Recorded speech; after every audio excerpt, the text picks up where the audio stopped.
How many chalk breaks should I be taking in a workout? This is a fun question, and I'm doing this now because I think lets me talk about a lot of the workouts we're doing this week that we've just done and that we're going to do going into October. We're doing Hero October again. I'm going to talk about that too briefly here just to let you guys know how I'm doing it differently. Let me start out this by saying I have a deep, long-lasting love affair with chalk. Before I knew of CrossFit, before CrossFit existed, when I was in high school, I think I've mentioned to you guys, I didn't just work out in the gym at the high school. I found this meathead gym in the basement of an insurance building, and I would go over there, and I was the young punk with a bunch of old school meatheads in this gym, and they would have chalk for stuff, and I was using chalk when I had no need for chalk at all. I just thought it was cool, and so I've liked it for a very long time. So let me say, as I go into this, I like chalk, and I use chalk a lot, and at the end of a workout, you will see me chalked up all over the place. But my first and last point is going to be that we take too many chalk breaks. I think we all do. And we can all get better with this. And this is, again, different than taking a short two deep breaths and then getting back into a workout. We waste time on chalk breaks because we're resting longer than we need to. And I want all of us, if I can give you a message, all of us need to toughen up a little bit with that. And I just want to kind of bring it to the front of your brain. Let me give you some examples. And that's why I'm talking about this now, as I said, because it lets me go through a bunch of workouts we're doing this week and going forward. Jerry is today's workout. Jerry is a 1 mile run, 2,000 meter row, and another 1 mile run. You do not need a chalk break in this workout. And I'll have some people argue with me, but I get sweaty on the handles of the rower. I get you. And I am a very sweaty guy myself, so I sympathize. I'll give you, in the morning, if you're doing this, maybe one water break. Take a drink of water after the first run before you sit down on the row. I'll allow in the afternoon when it's hotter today, maybe you take another drink before you head out on the second run. I will argue, I've used chalk on the rower handles, and I will say all it does is kind of gum them up. I think there is some point, you could convince me that maybe one, I come in from the first run, I put a little chalk on my hands before I start on that row, or maybe just wipe off my hands with a towel if I'm really sweaty. But I'm gonna say you don't need that break, that you can come from the run, go right into the row, and go on the next run. Even if you're running slowly or rowing slowly, you're still moving. Yesterday, we did that workout. So there's a couple versions where you're either doing bar muscle ups and then power snatch and box jumps, or you're doing push-ups, pull-ups, power snatch, and then box jumps. And yesterday is a good example that because there was some strategy involved because of the stamina aspect in yesterday's workout, that there would be strategic times to take chalk breaks. I was doing the bar muscle up version. And for me right now, I don't have a lot of stamina with bar muscle up. So I knew they were going to take me a little bit longer. I was going to have to take some 10, 15, 20 second breaks, especially as I got into the later rounds between bar muscle ups. And so then I knew I needed to hammer through the power snatch and box jumps as quickly as I could. And box jumps are something at the best of times I am slow at. But it was a good chance for me to push it on that. And so I knew, all right, I'm going to get a chance to chalk while I'm doing my bar muscle ups. And so I don't need to chalk doing power snatch. I don't need to chalk, at all during that. Obviously going to the box, I don't need to. I'm going to get done with my box jumps. I'm going to chalk my hands up once. On the first round, I just did the bar muscle ups without taking any break. And then as I got further in, the second round, I think I chalked up just at the beginning and then did the bar muscle ups. For the third and fourth round, I think I would chalk and then do a couple and then chalk again and do a couple more.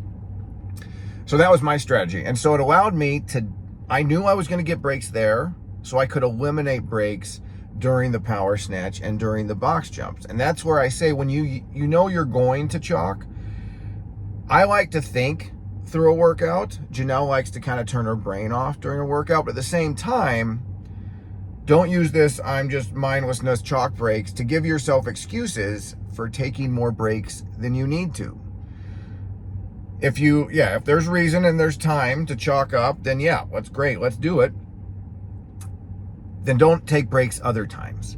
And so that's what I was trying to use yesterday's workout for. And I will say, kind of a counterbalance to that, I was watching Drew do yesterday's workout, and Drew is really good with a lot of body weight movements. He's a very fast runner. He was going to have a great time on today's workout. Jerry, for him, the power snatch, and he can do it, but that's the part that for him was a little bit harder, throwing around the 115 on the power snatch. He can do it, but kind of like where I could get through that, but the bar muscle-ups were harder. I would say for him, comparatively, he could get through the bar muscle-ups, and he did. Watching him, he did a great job. He got a good score on that workout, and he would get through his bar muscle-ups unbroken, and then take a couple of selective chalk breaks during the power snatch, because that was a little bit heavier for him, and he got through it that way, and he had a better score than me on that. He tore through it. He did really good. But that's where I liked watching him, that he was strategic too, and he didn't take the excuse of, I can chalk up a lot during the bar muscle-ups, because I don't need to. I may want to, but I don't need to. And let me say, yesterday was a kind of workout that you were going to possibly rip your hands on. I did. And I think nowadays, if you rip your hands and you don't post a picture of it, did it even really happen? And so since I'm not going to show you mine didn't really happen. But having said that, a lot of people, including myself, did tear on that. And chalk is going to help with that somewhat, but it's not going to save your life. You're just going to have to deal with that sometimes. So chalk can help prevent it occasionally, but I knew going into the second round that I was probably going to tear, and whatever, so be it. So I will say that, I'm going to tear, I'm going to need to chalk up a lot more. There's a certain point that, and again, I will cover myself in chalk through a workout, but there's a certain point at which more chalk is not probably going to help. Maybe the grips will. That was a conversation in a previous Devil's Details about equipment. And let me just point on that here. This is why I am a little bit of a minimalist with equipment in general and with a lot of stuff at the gym, because I think it gives us subconscious excuses to take more breaks. When I have all this gear I'm taking on and off and situating, it gives us a lot of reasons to take breaks that we don't need to take. So it's consciously one of the reasons I don't use a lot of gear, because it eliminates that excuse for me of I need to take a lot of breaks. It's also for me, and this is not the case for everyone, this could be a hot topic, but I think some people have their dogs around to give them a very good excuse to take a couple extra breaks. I am a dog lover. You guys know this. And this is not the case across the board, but we bring distractions into the workout to give us excuses to take longer breaks. And I just want to plant that seed in your head, because I think it's a very human and very easy thing for us to do. Tomorrow's workout. So tomorrow we're doing baseline. Baseline, and I want to talk about this briefly, is a kind of classic CrossFit workout. 500-meter row. Let me get this right. 40 air squats, 30 sit-ups, 20 push-ups, 10 pull-ups. Coach John was asking me about this, about the history of baseline. Way back in the day, I started doing baseline. This is like 2012 at Elite CrossFit, when I was still working at Lifetime, and I would sneak over to Elite to get in a workout when I got the chance. Janelle was coaching there, and Jeremy and Emily, shout out to them at Elite CrossFit. They are OG here in San Antonio, and they've been running a good CrossFit gym for a long time. But we would use baseline a lot as a warm-up, and it's a great workout. You go through baseline at a pretty good pace with a lot of intensity. You're pretty much ready to do anything after that. And it's not enough volume to wear you out. It's just enough volume to get your heart rate up, get you really sweaty, and get all your joints loose. So I say that with the fact that tomorrow I'm using baseline kind of in that format, because then we're going into the clean complex. And so I'm going to use baseline not as the focus of the workout, a chance to get some good cardio, some good intensity, and then 5 minutes later, I'm going to be recovered enough to get into the clean complex. And with the clean complex over tomorrow, you're doing a clean complex. We're going every 3 minutes, tons of rest. Chalk everything. Chalk your face, chalk your balls. You want to snort a couple lines of chalk, use chalk however you want, because you're getting tons of rest, so go for it. Knock yourself out. Have fun with it. That's a good time to chalk everything if you want to. On EMOMs, so this is just kind of a case in point. On EMOMs, earn your chalk break in general.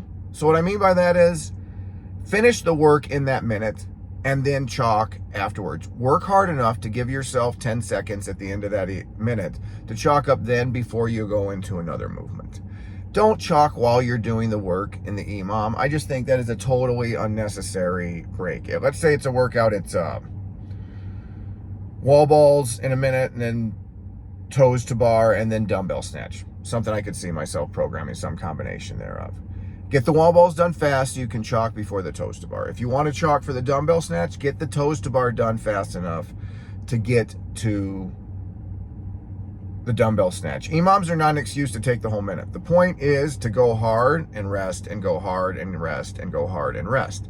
If it's a skill work, that's different. But if that's the case in point, it's a way to work that engine and still allow yourself time to recover so you can hit that movement again with good form. We are going into Hero October. And in this month of October, we're going to do 14 different Hero ones. So I did it once where I've done it a couple times where it's every day. As you guys know, I felt that was too limiting. So we're only doing 14 this month. A lot of repeats, a lot of new ones. Chance to get some new scores on some and see if you can beat some scores on some other ones. One of the workouts we're doing is Viola. Viola is a workout. It's a 400-meter run. It's a 20-minute AMRAP, 400-meter run.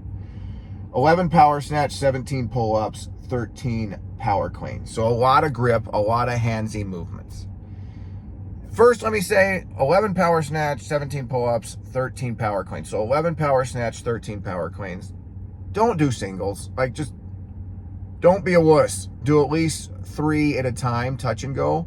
Work it. It may even make you go a little bit slower. I don't think so. On a workout like this with that many reps, if you're doing singles the whole time, I think that's going to be a slow way to go.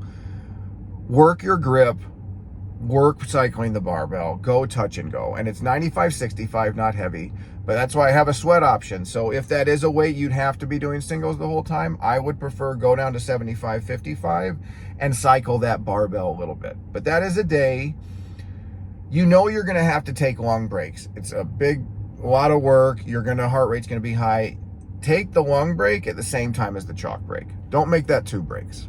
Use it for both. So go as hard as you can for as long as you can. And when you need to take 2 or 3 breaths, use that break to chalk up as well. Just be efficient with it. Don't use it to add an extra break that you don't really need. Also, we are doing Randy. Randy is 75. Power snatch at 75 and 55 pounds. Meant to be a sprint workout. We're going to have an 8-minute time cap on it. That is a workout. The video I posted a video I thought of a realistic guy doing it on that day, so you'll see it when we get to that day in October. It's in a couple weeks, not too long out. He did 15, then 10, then 10, then 2 sets of 8 and 2 sets of 7 and got done in just under 8 minutes. He did not chalk on every one of those breaks. Those were very short breaks, especially at the end. He chalked a couple times. I think he chalked twice, if you watch the video. Maybe only once. He didn't chalk very often. He chalked up at the beginning. I know he chalked up at least one other time, but the rest of the time, short break, he stayed close to the barbell. He'd set it down, and especially on those 8 sets of 8s and 7s, he was trying to keep his rest as short as possible, and that's why I posted that video. And so that's what I want to say. When we get to Randy, if you're a badass, you can get that done in like 3 sets. If I'm not going to be able to get it done in 3 sets. If you're good, I still think 4 to 5 sets. For a lot of people, it is going to be 6, 7, 8 sets even, but they are quick breaks, short breaks. And if it's going to take longer than 88 minutes, then I'm going to say you're missing the stimulus of Randy. It is meant to be a sprint like that on a workout. So again, save your chalk breaks for when you have to take a breath anyways, when your grip is going, because that's what's happened to me. My grip starts to go on Randy. I'll chalk when my grip is gone too. I'm not going to do both separately. You may have found this thought-provoking. I hope you did. I was kidding about snorting lines of chalk. If you do, just make sure if you could sign another waiver.